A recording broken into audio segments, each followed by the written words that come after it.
पवित्र आत्मा हमारा सबसे प्यारा मित्र।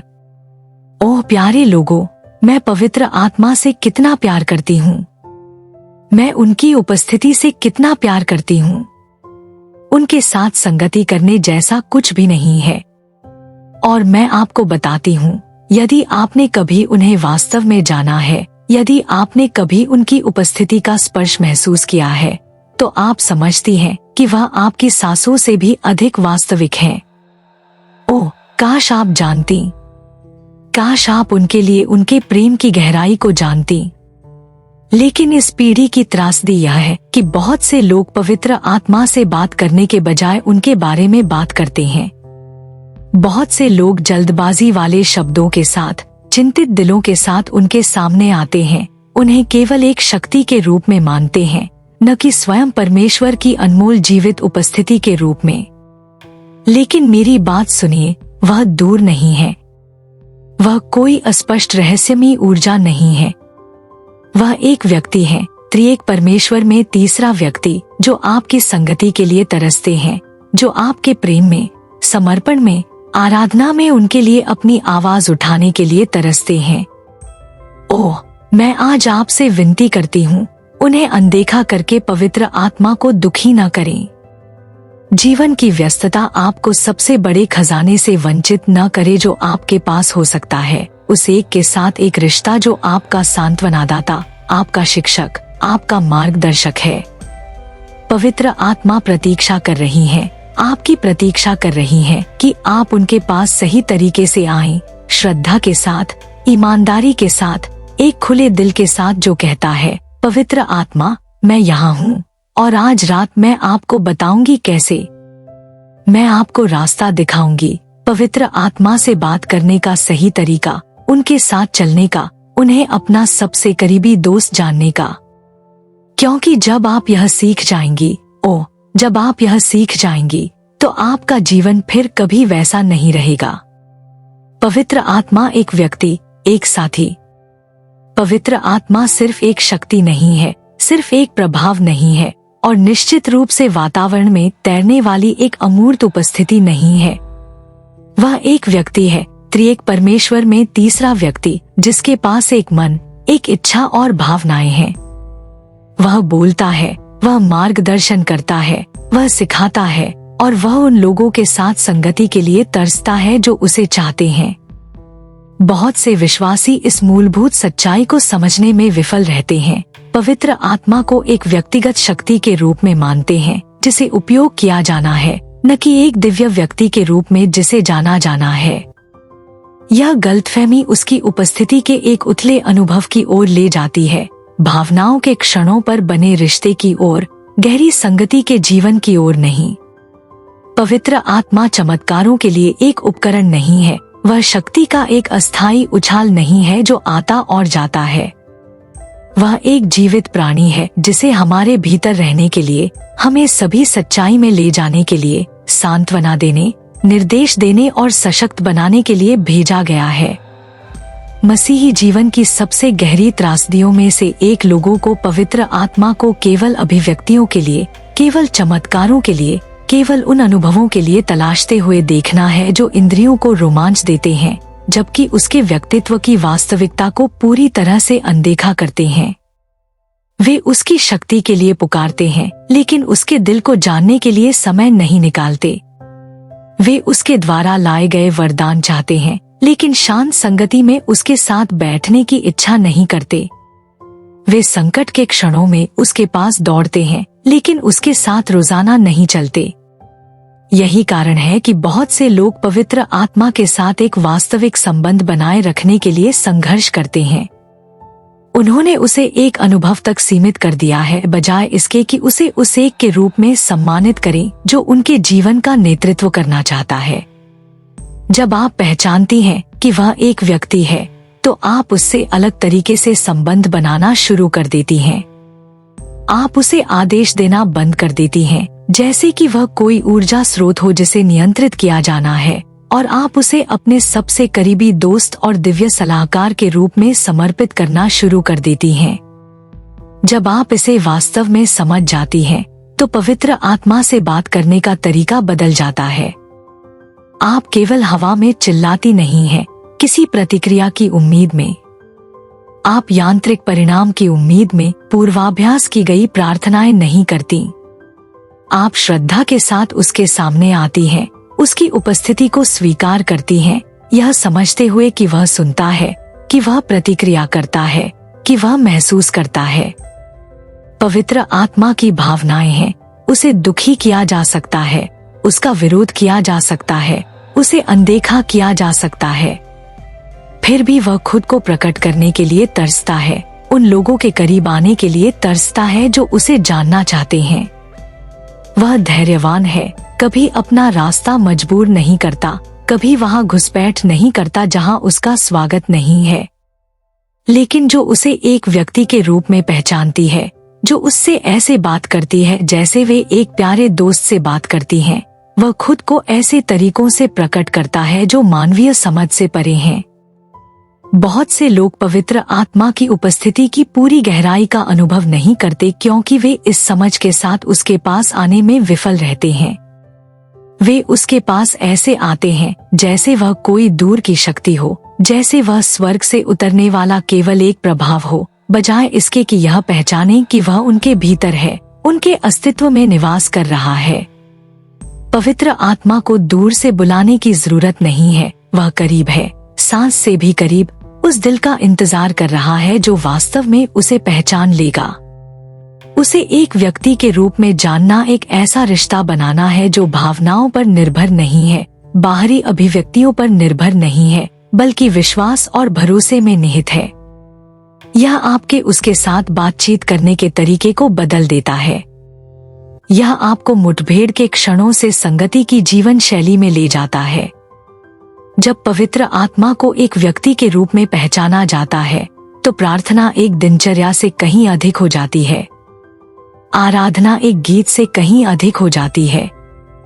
मार्गदर्शन उत्तरों की एक बेताब खोज से कहीं अधिक हो जाता है। वह आवाज बन जाता है जो निर्देशित करती है, वह उपस्थिति जो सांत्वना देती है, वह बुद्धि जो सिखाती है, वह शक्ति जो बनाए रखती है। यह एहसास यह बदल देता है कि कोई रोजाना उसके साथ कैसे चलता है। जरूरत के समय ही प्रार्थना करने के बजाय कोई पूरे दिन उससे बातचीत करना शुरू कर देता है। उसकी उपस्थिति के अस्थायी स्पर्शों की तलाश करने के बजाय कोई उसमें लगातार बना रहता है। केवल उसके वरदान मांगने के बजाय कोई उसकी दोस्ती को सब कुछ से ऊपर चाहता है। पवित्र आत्मा से बात करना श्रद्धा और ईमानदारी। पवित्र आत्मा के पास जाना लापरवाही से या बिना सोचे समझे नहीं किया जाना चाहिए। उसे सामान्य या साधारण के रूप में नहीं माना जाना चाहिए, क्योंकि वह जीवित परमेश्वर की आत्मा है जो महिमा, शक्ति और पवित्रता में निवास करती है। कोई उसके सामने कैसे आता है, यह अनुभव किए जाने वाले रिश्ते की गहराई को निर्धारित करता है। बहुत से लोग जल्दबाजी वाली प्रार्थनाओं के साथ, विचलित मन के साथ, विनम्रता के बजाय हकदारी की भावना के साथ पवित्र आत्मा के पास आते हैं। वे उससे ऐसे बात करते हैं जैसे वह अपनी शर्तों पर प्रतिक्रिया देने के लिए बाध्य हो, यह भूल जाते हैं कि वह परमेश्वर है। उससे बोले गए हर शब्द में श्रद्धा होनी चाहिए, एक गहरी जागरूकता होनी चाहिए कि वह पवित्र है, कि वह अनमोल है, कि वह सम्मान के योग्य है। यह हल्के में लेने वाला रिश्ता नहीं है। परमेश्वर की आत्मा से बात करना, उससे संगति करना, उसकी आवाज सुनना समझ से परे एक विशेषाधिकार है। जब श्रद्धा नहीं होती तो संबंध उथला रहता है। एक व्यक्ति उसकी उपस्थिति के लिए पुकार सकता है, उसके मार्गदर्शन के लिए पूछ सकता है, लेकिन अगर वे सही दिल से उसके पास नहीं आते हैं तो उन्हें वह पूर्णता प्राप्त नहीं होगी जो वह देना चाहता है। ऐसे लोग हैं जो केवल तभी उसे बुलाते हैं जब उन्हें कोई अनुरोध होता है, जब वे सफलता चाहते हैं, जब वे एक उत्तर खोजते हैं। वे उससे प्रेम में नहीं, समर्पण में नहीं, बल्कि मांग में आते हैं, जैसे कि वह केवल उनकी जरूरतों को पूरा करने के लिए मौजूद है। लेकिन पवित्र आत्मा स्वार्थी अनुरोधों से नहीं चलता। वह उन लोगों पर प्रतिक्रिया नहीं करता जो उसे अंत के साधन के रूप में मानते हैं। वह उन लोगों के करीब आता है जो ईमानदारी के साथ, उसे जानने की भूख के साथ, एक ऐसे दिल के साथ आते हैं जो सब कुछ से ऊपर उसकी उपस्थिति के लिए तरसता है। प्रेम पवित्र आत्मा के साथ हर सच्चे रिश्ते की नींव है। प्रेम के बिना कोई गहराई नहीं है, कोई अंतरंगता नहीं है, कोई वास्तविक संबंध नहीं है। जब कोई व्यक्ति कर्तव्य से, आदत से या मात्र परंपरा से संपर्क करता है तो वे शब्द बोल सकते हैं, लेकिन वे उसे पूरी तरह से नहीं मिलेंगे कि वह कौन है। वह प्रेम चाहता है जैसे वह बिना माप के प्रेम देता है। पवित्र आत्मा एक ऐसे दिल से चलता है जो उसकी आराधना करता है, जो उसे संजोता है, जो उसकी उपस्थिति में रहने की लालसा रखता है, इसलिए नहीं कि वह क्या दे सकता है, बल्कि केवल वह कौन है इसके लिए। जब कोई व्यक्ति पवित्र आत्मा से प्यार करता है तो उनके शब्द बदल जाते हैं। वे अब मांगों की सूची के साथ प्रार्थना में दौड़ते नहीं, बल्कि विस्मय के साथ, कृतज्ञता के साथ, उसके दिल को आशीर्वाद देने की इच्छा के साथ उसके सामने आते हैं। ईमानदारी पवित्र आत्मा से बात करने में महत्वपूर्ण है। वह शब्दों से परे, बाहरी अभिव्यक्तियों से परे देखती है। वह जानती है कि कब शब्द खाली होते हैं, कब प्रार्थनाएं बिना विश्वास के बोली जाती हैं, कब आराधना सच्ची भक्ति के बिना की जाती है। उसे धोखा नहीं दिया जा सकता है और वह दिखावे पर प्रतिक्रिया नहीं करता है। बहुत से लोग सोचते हैं कि वे उसकी उपस्थिति को क्यों नहीं महसूस करते, उनकी प्रार्थनाएं अनुत्तरित क्यों लगती हैं, वे उसकी आवाज सुनने के लिए क्यों संघर्ष करते हैं। इसका जवाब अक्सर उनके दिलों की मुद्रा में पाया जाता है। जब शब्द बिना अर्थ के बोले जाते हैं, जब प्रार्थनाएं आत्मा के सच्चे जुड़ाव के बिना की जाती हैं, तो पवित्र आत्मा नहीं चलता। लेकिन जो ईमानदारी के साथ आता है, जो अपने दिल की गहराइयों से बोलता है, वह ऐसी निकटता के साथ प्रतिक्रिया करता है जिसे मानवीय शब्दों में वर्णित नहीं किया जा सकता है। पवित्र आत्मा के सामने आने पर खुलापन होना चाहिए। बहुत से लोग दीवारों के साथ, संदेह से अपने मन को बादल में रखते हुए, अपने दिलों में आरक्षण के साथ उसके पास आते हैं।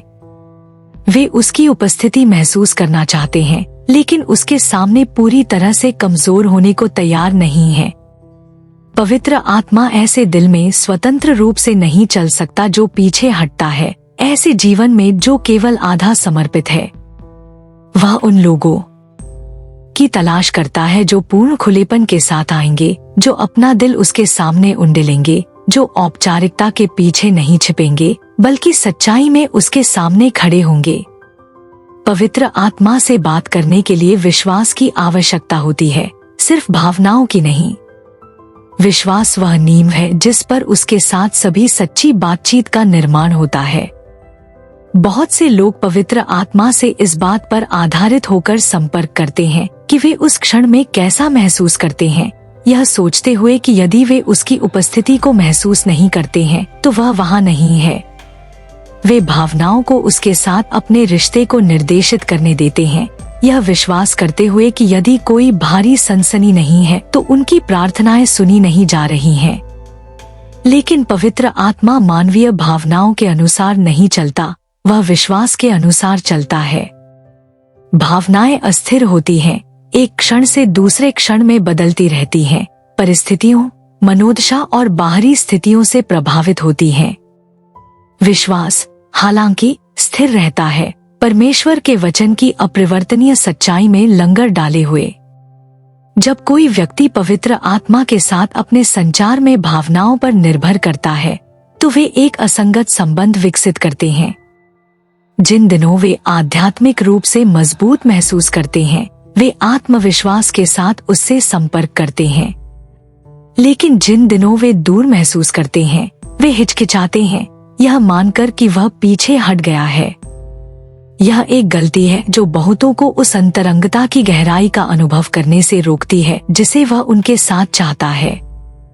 पवित्र आत्मा हमेशा मौजूद है, हमेशा सुनता है, हमेशा चलता है, चाहे कोई कैसा भी महसूस करे। विश्वास इस सच्चाई को स्वीकार करता है और आश्वासन के साथ बोलता है, यह जानते हुए कि हर शब्द सुना जाता है, तब भी जब भावनाएं इसकी पुष्टि नहीं करती। विश्वास ही पवित्र आत्मा को प्रसन्न करता है। वह उन लोगों की ओर आकर्षित होता है जो लगातार सबूत की आवश्यकता के बिना विश्वास करते हैं, उन लोगों की ओर जो उसकी उपस्थिति में भरोसा करते हैं तब भी जब कोई दृश्य संकेत न हो। बहुत से लोग वास्तव में उसके साथ जुड़ने से पहले एक अलौकिक क्षण का इंतजार करते हैं, यह विश्वास करते हुए कि जब तक वे एक निश्चित तरीके से महसूस नहीं करते, उनकी प्रार्थनाएं अप्रभावी हैं। लेकिन विश्वास भावनाओं का इंतजार नहीं करता, विश्वास आत्मविश्वास के साथ बोलता है, यह जानते हुए कि वह करीब है। पवित्र आत्मा वाक्पटु शब्दों या भावनाओं की नाटकीय अभिव्यक्तियों से प्रभावित नहीं होता, वह सरल अटूट विश्वास पर प्रतिक्रिया करता है। विश्वास में बोली गई एक फुसफुसाहट संदेह में बोले गए एक जोर से रोने से अधिक शक्ति रखती है। बहुत से लोग पवित्र आत्मा के साथ एक गहरा संबंध विकसित करने के लिए संघर्ष करते हैं, क्योंकि उन्होंने उसकी वास्तविकता के बजाय अपनी इंद्रियों पर भरोसा किया है। वे मानते हैं कि यदि वे एक श्रव्य आवाज नहीं सुनते हैं तो वह बोल नहीं रहा है। वे विश्वास करते हैं कि यदि उन्हें ऊर्जा का उछाल महसूस नहीं होता है तो वह नहीं चल रहा है। यह एक धोखा है जो उन्हें वह सब कुछ प्राप्त करने से रोकता है जिसे वह प्रकट करना चाहता है। पवित्र आत्मा मानवीय इंद्रियों तक सीमित नहीं है, वह अदृश्य के दायरे में काम करता है। उससे जुड़ने के लिए किसी को विश्वास से चलना होगा, दृष्टि से नहीं, भावनाओं से नहीं, भावनाओं से नहीं। इसका मतलब है कि उससे ऐसे बात करना जैसे वह सुन रहा है, तब भी जब कमरा शांत महसूस हो। इसका मतलब है कि वह मार्गदर्शन कर रहा है, तब भी जब कोई तत्काल सबूत न हो। विश्वास में दृढ़ता की भी आवश्यकता होती है। कुछ लोग तत्काल परिणामों की अपेक्षा करते हैं जब वे पवित्र आत्मा से बात करते हैं, यह मानकर कि यदि उन्हें तत्काल प्रतिक्रिया नहीं मिलती है तो वह रुचि नहीं रखता है। लेकिन सच्चा विश्वास जब जवाबों में देरी होती है तो हार नहीं मानता। यह दबाव डालता है, जारी रखता है, दृढ़ रहता है, यह जानते हुए कि पवित्र आत्मा अपने सही समय पर काम करता है। वह जल्दबाजी या निराशा से हेरफेर नहीं करता, वह भरोसे पर प्रतिक्रिया करता है। जो विश्वास के साथ बोलना जारी रखते हैं, जो भावनाओं को अपने संबंध को निर्देशित करने से इनकार करते हैं, वे पाएंगे कि उनका रिश्ता ऐसे तरीकों से गहरा होता है जिसकी उन्होंने कभी कल्पना नहीं की थी। जब विश्वास भावनाओं पर प्राथमिकता लेता है तो पवित्र आत्मा के साथ संचार स्थिर, सुसंगत और शक्तिशाली हो जाता है। अब कोई बाहरी पुष्टि पर निर्भर नहीं रहता।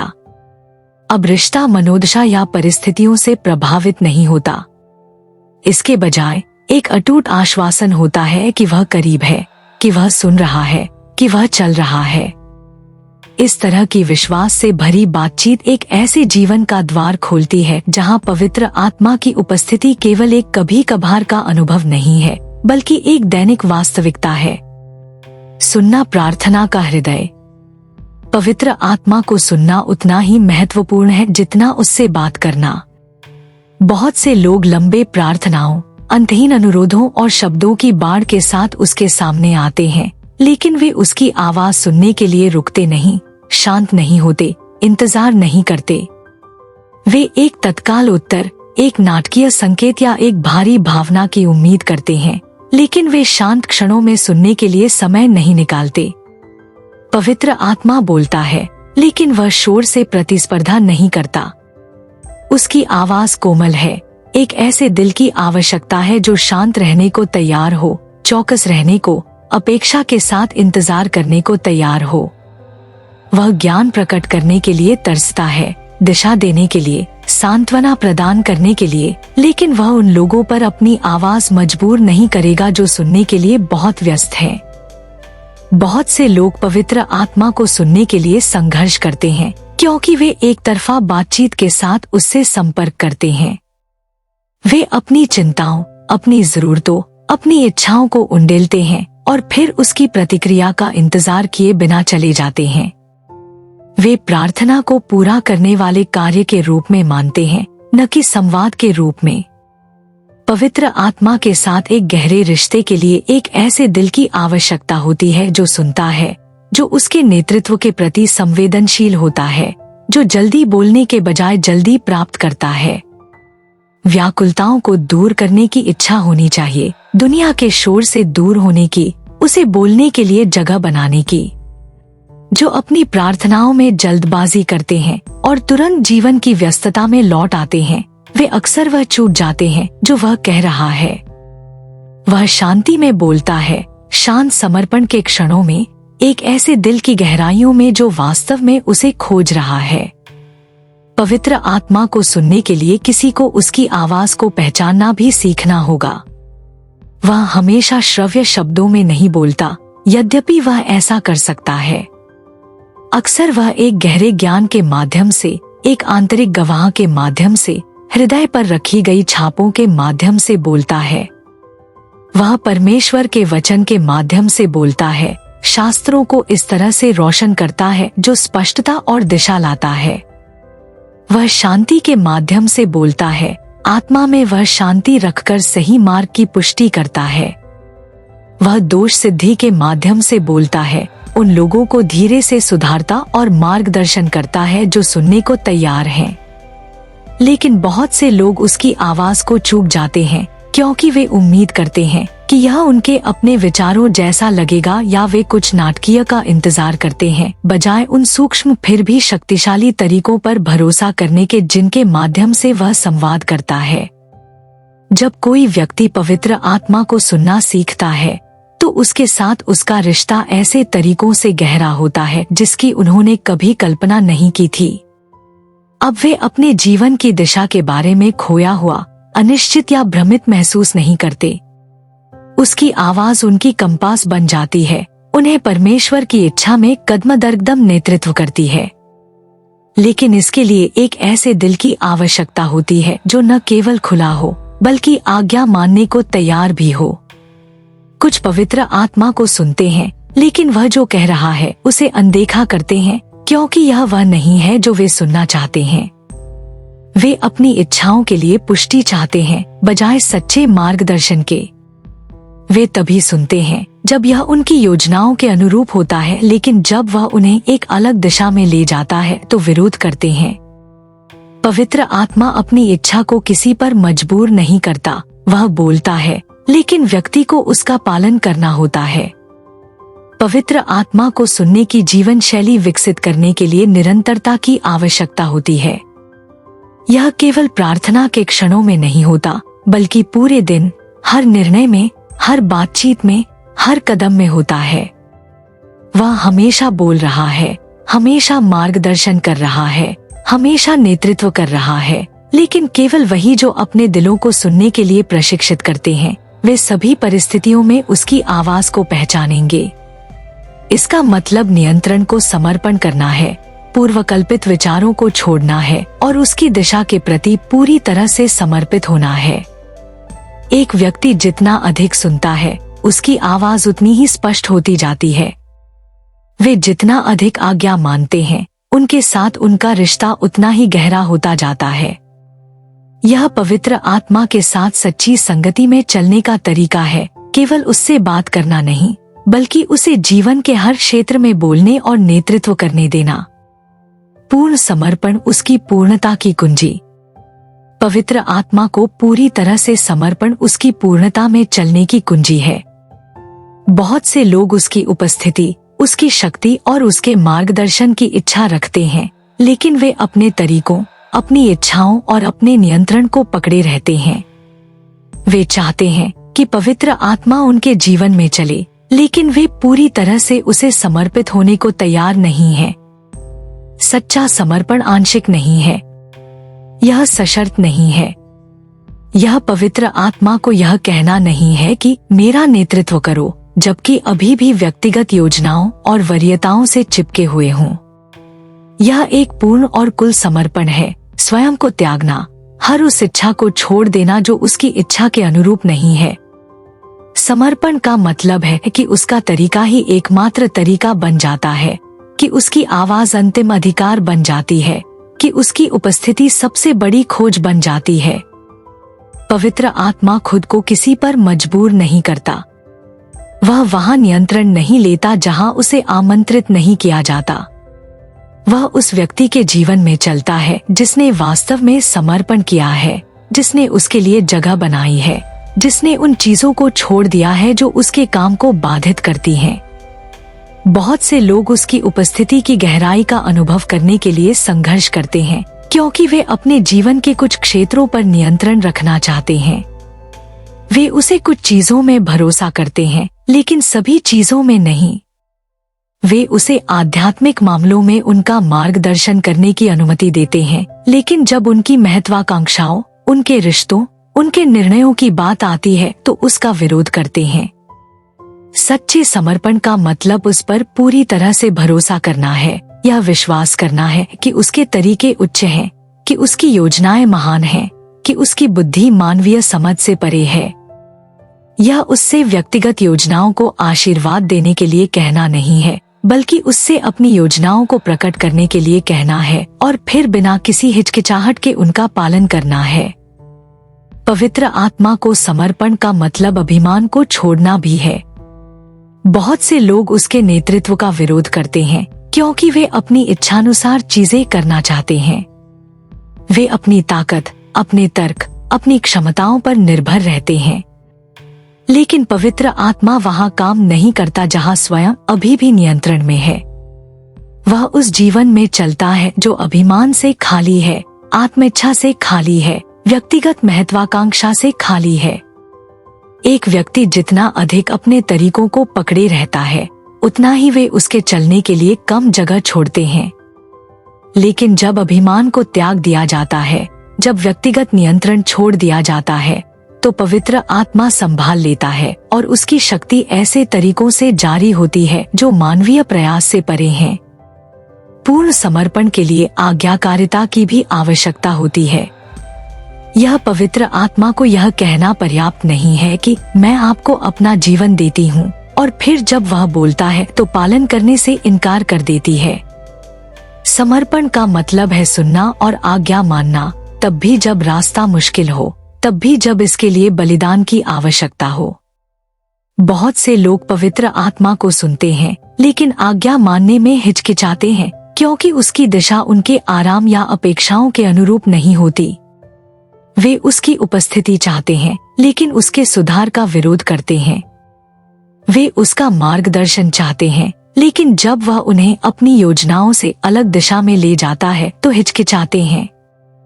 पवित्र आत्मा उन लोगों से बोलता है जो पालन करने को तैयार हैं, उन लोगों से जो केवल आशीर्वाद के लिए उसे नहीं खोजते, बल्कि आज्ञाकारिता में चलने के लिए तैयार हैं, चाहे कीमत कुछ भी हो। पूरी तरह से समर्पण का मतलब डर को छोड़ना भी है। बहुत से लोग पीछे हटते हैं क्योंकि उन्हें डर होता है कि पूर्ण समर्पण की क्या आवश्यकता होगी। उन्हें नियंत्रण खोने का डर होता है, अज्ञात में कदम रखने का डर होता है, दूसरे क्या सोचेंगे इसका डर होता है। लेकिन पवित्र आत्मा शांति में, प्रेम में, दिव्य ज्ञान में ले जाती है। वह कुछ भी अच्छा नहीं लेती है, वह केवल वही हटाती है जो उसके साथ गहरे रिश्ते को बाधित करती है। डर बहुतों को पूरी तरह से उसे सौंपने से रोकता है, लेकिन जो उस पर पूरी तरह से भरोसा करते हैं, वे पाते हैं कि उसके तरीके जीवन की ओर, आनंद की ओर, उद्देश्य की ओर ले जाते हैं, जिसकी उन्होंने कल्पना भी नहीं की थी। पवित्र आत्मा एक विभाजित जीवन में, एक ऐसे दिल में पूरी तरह से नहीं चल सकता है जो केवल आंशिक रूप से दिया गया है। वह उन लोगों में काम करता है जिन्होंने सब कुछ समर्पित कर दिया है, जो कुछ भी वापस नहीं रखते, जो पूरी ईमानदारी के साथ कहते हैं, पवित्र आत्मा, आपकी इच्छा पूरी हो। जब यह समर्पण होता है तो उसकी उपस्थिति हर क्षेत्र को भर देती है, उसकी शक्ति बिना किसी प्रतिबंध के बहती है और उसका मार्गदर्शन स्पष्ट हो जाता है।